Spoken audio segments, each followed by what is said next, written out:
Di ba? Pang-6 na to. Ha? Pang-6. Pang-6. Ang tatanungin natin, yung 5 session. Kamusta yung 5 session? Minatulugan ba kayo? Hindi. Okay naman, Doc. Bali, inawala na yung awit pagka ako nag-exercise. Oh, nag-improve, ha?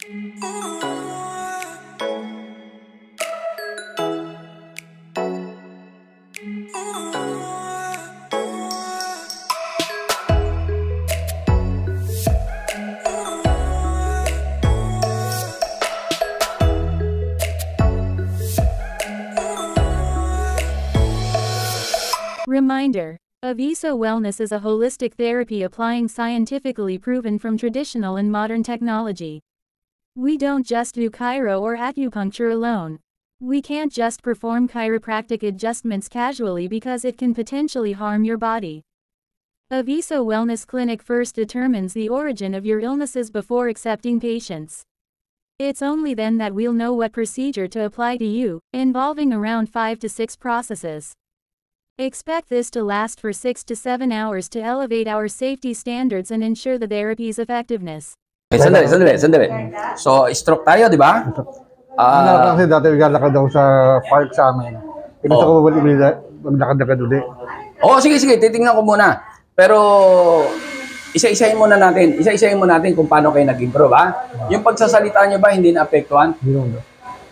Pakinggan nyo ako, ha, sa mga na-stroke, lalo sa bago, ha?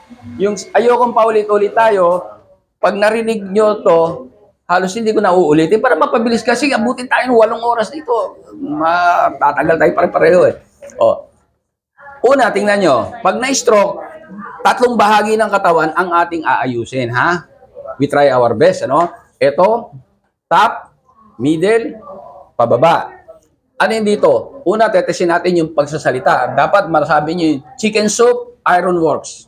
Chicken soup, ironworks. O yun, okay, ha? Papracticein nyo yan.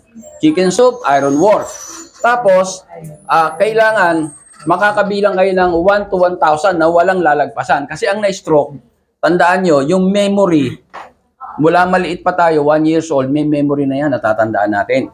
Minsan, magbibilang, 1, 2, 3. Albo, nasa 80 na, 85. Biglang sa 85, tapos 94. Lumalagpas. Kasi nawala yung memory. Kaya aalamin natin, papracticein natin yon, ha? Which hindi ko na gagawin, sa inyo na yon, sa bahay nyo na, ha? Tinuturo ko lang kung anong gagawin. Pero, kailangan magbibilang siya 1 to 1,000. Pag walang na mali, ano yung susunod? Kailangan tetesin natin ang yung arithmetic niya, yung mathematics. Halimbawa, tinanong kita, bro, ilan ang 100 plus 100 plus 100, ilan? 300. 100 plus 100, 300? 200. O 200, di ba? 100 times 100, ilan? 1,000. 100 times 100. 10,000. 10,000. O di okay yung arithmetic niya, di ba? O isa pa. Ano ang kasunod ng 3,520? 3,521. O yun. Okay memory, ha. Alam nyo kung bakit importante? Kasi kapag may problema yan, apektado yung paglakad. So, aayusin na lang natin itong katawan niya, ha? O, dito na tayo. Ngayon, ilabis mo, bro. Gusto ko lang makita yung ganun, dila. O, ganun. O, yun, nakangiwi, di ba? Yan, wala. Tingnan nyo, ha? Ayun, o, nakangiwi, di ba? Aayusin natin yan. Kailangan exercise yan, no? O, aayusin yan, ha? Gaganang. Ha? Yun, gagawin yan, ha? Tapos sasabihin nyo, yan ang exercise para hindi ko na ulitin, ha? Magtatagal ito, dami yun, dahil pasyente. Chicken soup, ironworks, ha? Chicken soup, ironworks. Oo, gaganon kayo, tingnan nyo, oh. Ha? Ganun, importante sa akin yun, oh. Ganun. Gaganon yun, ha? Para ma-exercise ito, mabanat. Para hindi umurong yung dila, ha? Tapos, ilalabas yung dila. Oh, hawakan nyo, pwede tuwalya, ha? Oh, kasi umuurong yung dila, eh. O, gaganon nyo. Yung nasasaktan siya, konti lang. Gagawin nyo bago matulog, ha? Tapos, mamasahin nyo to ng mga 5 minutes, 3 to 5 minutes. Ganun, no? Para lumambot. Kasi tumitigas yan, eh. Kaya, baga. Tsaka ito, ang na-stroke, halimbawa, may na-stroke na okay yung salita, eh. Pero naapektuhan yung lakad, gaganon, ano? Pero lilipas 1 taon, 2 taon ba? Nauutal na. Nawawala na yung boses. Meron naman nautal, ba lumilipas ang buwan, taon, gumaganda naman. Tapos after 2 years, sumasama na naman. Kaya ganun-ganon, di ba? O ayun ang gagawin natin. Yung sinabi ko. Huwag nyo kakalimutan nyo. Kasi na-stroke tayo, tinamaan yung ulo eh, di ba?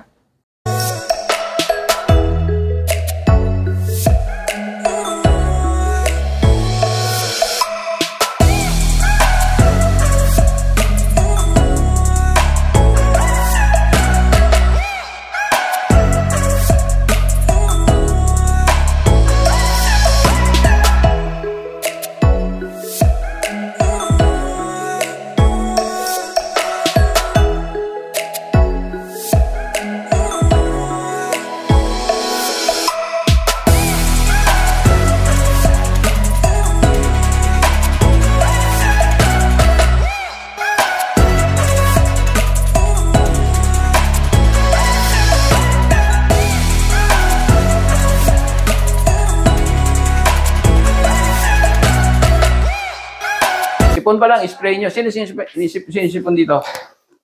Sprayin mo siya, ha? Spray kayo. Tingnan. Meron na po. Nag-spray kayo? Nakabili na po ako. Kailan pa? Nakalinggo. Nakakatulong. Emergency po kasi nahirapan ako huminga. Ayun, Ngayon okay na po. nakatulong ba yung spray? Opo. Okay nga magsabi. Oo. Ito, sige sa... Ano sabi nyo? Ano sabi nyo? Ano po, nagtumawag po ako dito kasi nahirapan akong huminga. Ubo ako ng ubo. Ang daming antibiotic, ang dami kong gamot. Then nakiusap ako dun sa call center nyo. Oo, may call Sabi center. ko, i-priority mo ako sa lala mo. Emergency. So, emergency, dinalhan ako 2 tsaka isang magnet. Ito ganun. nandito. Ganun. Ngayon wala na po, sawa na yun. Ito ba yan? Ito ba yan? Opo, ito, dala-dala ko lagi po. Ayun, ha? Huwag nyo nang ano, ha? Ubus na nga po, kaya bibili ako ulit. Oo, ayan, ha? Ito po, lagi kong dala-dala to. Tandaan nyo, Pati eh. apo ko nagaganito. Oh, Kasi very good, nakuha ko ha? sila. Anda to, ang dami kaming naano yan, ha? Natulungan Maganda yan. po niyan, promise. Oo. Kahit, lalo ngayon, ha? Kung sa China, ang totoo ngayon, marami nang napupunong clinic sa ubo, ha? Mangyayari sa atin yun. Ganun din sa China, ha? Kaya paghandaan nyo, dahil ang hirap, tamaan kayo ng ubo, ma-hospital kayo. Eh kung may mahina pa puso nyo, may stroke kayo. Doon kaya may namamatay na matatanda, ha? Ang ubo, walang gamot. Pero, nagsisimula sa sipon, tama? O, sipon muna. Pag napabayaan nyo, inabot ng 3 araw, 4, wala na, nasa loob na ng baga, magkakatagalan. Pero gagamitin nyo pa rin ito para hindi lumala. Pero kung sipon pa lang, matalas kayo, katulad ng ginawa nyo, Maganda nakarecord. rin po, Dok, sa tenga yan. Kasi ang sakit ng tenga ko dati. Kasi nakita ko dun sa okay din sa tenga. Oo. I-sprayan ko yung tenga ko kasi parang masakit, kumikirot. Ang Oo. ganda. Hindi lang kasi ito, ang dati pangalan nito, o multipurpose spray, ha? Yung iba, alam nyo, kaya sa Las Vegas, nagkaroon akong dealer sa Amerika. Yung mga nurse ng Pilipina, sabi ko dun sa dealer ko, ang dealer ko nasa may Quezon City, bakit pa nadala mo sa Las Vegas? May dealer tayo ron. Bakit? Lumakas. Di ba lakas ang COVID? Hindi. Alam mo kung saan? UTI. Ang dealer daw nyo, nurse. Nagkaroon ng UTI, kung ano na ininom, ito inispray sa puwerta. Ayun na isa. Kaya doon sila ay maraming nurse, malaking ospital. Ayan, kaya hindi lang yung sabi sa tenga, kaya dinugtong ko na, ha? Ito, alam nyo kung ano yung laman nito? Kung ano yung ginagamit ng ating katawan, sa loob ng ating katawan na pamatay sa virus at bakterya panlaban. Ano yun? Zinc at ano pa? H2O2. Pero wala naman po akong ubo, wala akong ubo. Umina kasi, parang nahihilo lang ako. Ay, hindi. Pag sa pag-therapy tayo, yung hilo-hilo, baka tutulungan kayo sa therapy. Ibig sabihin nun, may problema yung dugo nyo, yung oxygen, ha? Nakakaano. Mahina ba kayo minom tubig? Medyo... Mahina. Dadamihan nyo, ha? Tapos magte-therapy kayo, ha? Okay, mababawasan na. Yung karanasan ko dito sa magnet na to, pero bago ko naalala to, galing na kami dito noon eh. Di ba, nagpaano na kami. Oo, nagano na. So, gumanda pa ganun, pati yung likod ko, yung sa likod ko, hanggang ganun, wala na eh. Hindi, wala. Ayos na siya. So, ito lang ngayon, bibiyanin na kami ng Pamindanao. Yung aeroplano, habang umakyat yan, may pressure yan. Nahirapan ako huminga. Naranasan niyo ba yung pag huminga, parang may tumutusok sa... Sa akin, lumalala siya ng lumalala. Hindi na ako nagpalata sa magulang ko. Parang kumukulo, parang may gumagano habang huminga ako. Medyo matagal, pinabayaan ko lang kasi minsan nawawala, di ba? Hindi lolong lumalala. Sabi ko, naalala ko yung dugo. Malapit siguro dugo ko. yun, dumapot, di ba? Nandito na sa akin yung bagong ganyan. Kinuha ko magnet. Pag tapat ko siguro 2 to 3 seconds, ang luwag ng hininga ko, sabi ko, grabe to. Naalala ko lang sa salamat talaga sa kamayan talaga. The best. Dun sa may kinalaman ito sa number 2, ano, yung kaninang slide na pinakita namin sa inyo na yung sa dugo. Yun ang pinag-usayan. Kapag acidic ang ating katawan, ibig sabihin kulang sa oxygen, napaplat ang tao. Kung titingnan niyo yung first picture nito, alkaline yan. Yung sakong ang titingnan niyo, yung pitsol, yung sako, tingnan pantay. Pero doon sa acidic, nakita niyo, umaano sa taas kapag nilagyan ng magnet. Diba? Kanina sabi ko, gagamitan natin ng magnet. Ito, calibrated magnet ito Huwag kayong basta gagamit ng magnet. Dahil ang magnet, nakakabuti, nakakasama. Tandaan nyo, ang dugo natin ay bakal. Kapag gumamit kayo ng magnet na hindi calibrated, pwedeng higupin yung dugo nyo at nakatulog kayo, pwedeng mahirapan kayo huminga at baka atakihin pa kayo. Ito, kahit gamitin nyo ng 24 hours, 7 times a week o 365 a year, days. O wala kayong problema dahil ito kinalibrate ko. Kaya ingat kayo, ito, calibrated ito. Ang tawag calibrated magnet. Pag ito acidic kayo, inilagay nyo sa katawan nyo rin mo, nilagay mo rito, alkaline ka, hindi liliit yung sakong mo, di magpa. Pero pag nilipat mo rito, at nilagay yung acidic ito, lalo masakit ang ulo, makita nyo, magbabago. Kung titingnan nyo yung first picture, alkaline yan. Yung second, acidic, medyo tumataas na. Pero yung kondisyon, ang kadalasan, wala pang sakit yan. Acidic lang. Tandaan nyo, ang tao, 3 taon bago magkasakit, acidic ang 3 taon, more or less, Depende sa katawan ng tao. Pero pag yan na inabot na ng 3 taon na acidic, dumami na ang bakterya. O, di pwedeng high blood ka, hypertension, diabetes, kung ano-ano pa. O baka may tumor ka. O, kaya iingatan natin. Kaya itong magnet ito, malaking bagay ito pag marunong kayong gumamit. Dahil ito, kayo na mismo magiging doktor sa sarili, kayo mag-i-scan kung may problema sa katawan nyo. Dahil pag ito inalagay nyo kung saan ang acidic ng katawan nyo, ay madidetect, iikli kayo. Kung hindi naman kayo umikli, pantay ang sakong nyo, alkaline yun. Kung anong gagawin nyo, pag nakita nyo acidic, nilagay mo dito acidic, mag-i-spray lang ito sa ulo. Mamaya, pakikita yung spray to, itong to. O, yung isa naman, nakita nyo, yung second picture, acidic, medyo miikli na yung maatras na yung sakong niya. O, wala pang sakit yan. Pero pag kami sakit na, katulad ito, may cancer itong paa na to, makita nyo, number 3rd picture, O, ayun, makita nyo, ganun ang makikita nyo sa mga susunod na slide. Ni-orient ko lang kayo para aware kayo na ganun ang Kasi kayong gusto ko, kayong gagamit ng produkto ko, kayo mismo maging doktor sa sarili nyo, huwag kayong aasa sa akin dahil malayo tayo bago tayo magkita, di ba? Ano yung mukha niya, ayan yung may cervical cancer. Ano pangalan mo? Almira Castro. Almira Castro. O sige, tingnan natin Ando na yung tingnan natin. Ang tao umuurong kapag may sakit, lalo may cancer. Tingnan niyo yung paa.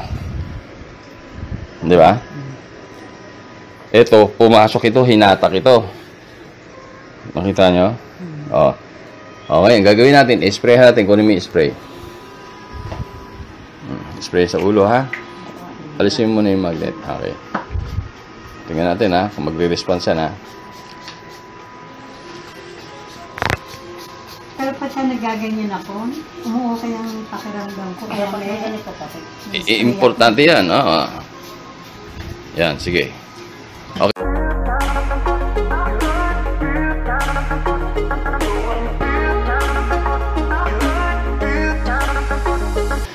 Ayan na sprayhan na, tingnan natin. Sige, lagay mo na yung magnet doon sa 1. Okay, lagay mo, Yan tingnan, sandali lang yan, tingnan natin. Unti-unti, di ba? Yun. Bantay na, di ba? Nangawit lang ako Bigat ng paunting. Di ba?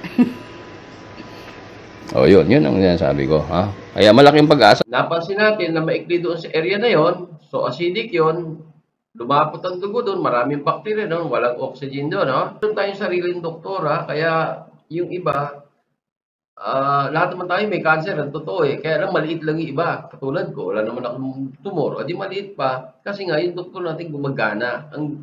Ang ginagawa niyan, anytime na nagdidikit-dikit, nag-acidic, malakas ang doktor ko, iwa-hiwalay niya para dumalo yung dugo, nutrients, oxygen, matanggal yung basura. Ngayon, ang bakterya sa atin, pag yan acidic, maraming bakterya, lumalaki yan. Kaya lumalaki yung worker yan. Parang construction na dumadami ang bakterya. Lumalaki ang construction, yung building. Ganon din sa katawan natin. Dahil ang bakterya sa atin, bad bacteria anaerobic, kinakain yan acidic. Kung acidic, dadami nga sila. Ngayon, nakakalas-kalas natin, na-deliver yung oxygen, ayaw ng bad bacteria, yung oxygen, yung anaerobic. O ano mangyayari? Ihinto ang paglaki, maaaring huminto, o lumaki man dahan-dahan dahil may bakterya pa doon sa loob, may pagkain pa sila. Yung alkaline o yung oxygen, hindi nila pagkain yan, aalis sila yan. So, nakuha nyo na. O, yun ang importante. Tandaan nyo, ang tao, bago magkasakit, ay mga more or less, sa estimate, mga 3 taong kaya acidic, high blood, diabetes, etc. Okay. Pag-uusapan naman natin tungkol sa cellphone, yung radiation nito. Alam lahat ng tao na ang cellphone, masama ang radiation nito. Ang totoo nga nito, sa lalaki, pagka inilagay mo sa tabi sa bulsa mo yan, base sa maraming pagsisiyasat ng mga eksperto yan, nababawasan ng sperm count o nanghihina. Talagang nakaka-apekto. Marami ng mga bata, nagsisisure, etc. So, marami nakakaalam, masama ito. Pero ang hindi nila alam, gaano kasama at paano naging masama. Ito, ibibigay ko sa inyo yung detalye. Ito, invention ko ito. Yan, yung anode na yan. Kung nakikita, nilagay ko to, cellphone ko to, nilagay ko rito. Tingnan nyo. Tandaan nyo, simula pa kanina, ang pinag-uusapan natin, bawal lumapot ang dugo. Dahil pag lumapot ang dugo nyo, dadami ang bakterya nyo. Ano pa? Pwede kayong ma-stroke. Dahil, siyempre, malapot siya, pwedeng bumara, taas ang pressure nyo, di ba? So, itong radiation ng cellphone, pag ginamit nyo rito yan, pag wala kayong anti-cell radiation, itong ANRAD na invention ko, ay lumalapot ang dugo nyo. Mamaya ipakikita namin sa inyo. At tandaan nyo rin maraming nagbebenta, 25 brands sa buong mundo ang binilang ko dahil galing ako sa Europe, galing Amerika, galing ako China, galing akong Asia, mga 25 brands. Lahat yung pag ginamit mo, umiikli ka o lumalapot ang dugo mo, meron silang pinakikita, ion tester, wala yun. Huwag kayong maniwala ron, scam yun. Ang tao, bago magkasakit, iikli muna kayo, mawawalan kayo ng oxygen. Tandaan nyo, hindi namamatay sa kahit anong sakit ang tao. Kahit cancer yan, hindi mamamatay kayo pag naubusan kayo ng oxygen. Ibig sabihin, lumabot ang dugo nyo. Kaya nasa Biblia yan Ano sabi? Ang lahat ng nilalang, ang buhay ay nasa dugo. Kaya ito, ipakikita ko sa inyo kung paano lumapot ito. At paglapot nito, hindi lang tayo apektado matatanda. Tayong matatanda, kadalasan acidic tayo. Pero maging yung bata na alkaline na, apektado nito. Ipakikita ko sa inyo yung video mamaya. Pagkatapos nito, ang tao na i-stroke, hindi nila alam. Pag gumamit kayo, lumapot, para maaring sa ulo nyo yan, o kaya sa puso nyo, magkakaroon kayo ng ischemic stroke, o kaya ischemic heart attack.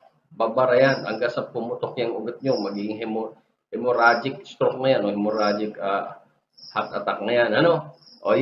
Sige, tandaan nyo ito, nagpapalapot ng dugo ito. Ano ang mangyayari? Para natin masabi lumalapot, iikli kayo. Pantay, di ba? Tingnan mo to, pantay. Tingnan mo muna. Pantay. Di ba? Pantay. Lagay mo yung cellphone. Ayun, Tawag ka na. Tira mo si Sige. cellphone. Ano nangyari? Ang bilis naman! Nakayari ka! Masano ka! Sobra to. sobra ka, Lagay mo yung sticker. Lagay mo yung sticker. Lagay mo yung sticker. sticker. Ayan, may sticker na. Ang ba? Tingnan mo. Ang bilis. Pumapantay, di ba? Mas adik ka sa cellphone kaysa sa akin. Sige, ipakita mo paano pagtanggal. Tingnan mo sa kanya. Tanggalin. Tanggalin, sige, tanggal mo yung sticker. Yan, tinanggal na, tingnan mo. Wow, lagay mo ulit, pakita mo sa kanya habang nilalagay. Asama yun. Tingnan mo kung yung tuwang yan, di ba? Sige, tingnan mo, sige. Dali, magpapantay na, Ayan na. Yung patay na. Tanggalin mo ulit, isa pa. Tanggalin. Isa na lang, lagay mo ulit. Nakita mo, di ba? Yun, lagay na ulit, Yari ka, mas adik ka sa cellphone. Nakita mo? Masyado kang allergic. Hindi, pareho kayo. Hindi, ako mabagal siya, mabilis. Siya, o lumapot yung dugo niya sa ulo, Eh, yung matanda yun, kadalasan matanda, acidic yan eh. Pero yung bata, hindi. Natural alkaline yan. Hanggang 18 years old yan, 15 years old. Basta tama lang yung pagkain. Malusog yung bata. Pero tingnan mo kung paano siya maapektuhan. Alam niyo ba na ang bata, pagka nag-aaral, kailangan ng maraming oxygen yan. Pag gumamit yan, makita nyo, tingnan nyo ha, bumabagal ang ang pagkatuto ng na ihirapan matuto ang bata dahil nga kulang sa oxygen dahil gumamit ng cellphone. Bago pumasok sa eskwela, gamit ng cellphone. O nasa eskwelahan, gamit ng cellphone. O magre-review, ganun din. Sayang, mamaya ipakikita ko sa inyo kung ano ang nasusunod na video na ito. Naman, di ba? Pantay siya, di ba? O, pantay, di ba? O, gamitin mo. Ito. Ayan. Okay, gamitin mo. Ligay sa Kasi, tenga. kunyari nakikipag-usap ka. Ligay mo lang sa tenga. Lagay mo kunyari nakikipag-usap ka. sa tenga. O, tingnan nyo ha. O, ano nangyari? Relax. Nakita nyo, di ba? Lumiit, o. Tanggalin mo. Nakita nyo, lumiit, di ba? O, tanggalin mo. Bitawan mo dito. Bitawan mo. O. Pumantay, di ba? Opo. O, gamitin na. Hawakan mo. Yan. O, sige. Kunyari, ha? Usap. Yan, ha? O, tingnan mo. O, wala, di ba? Wala.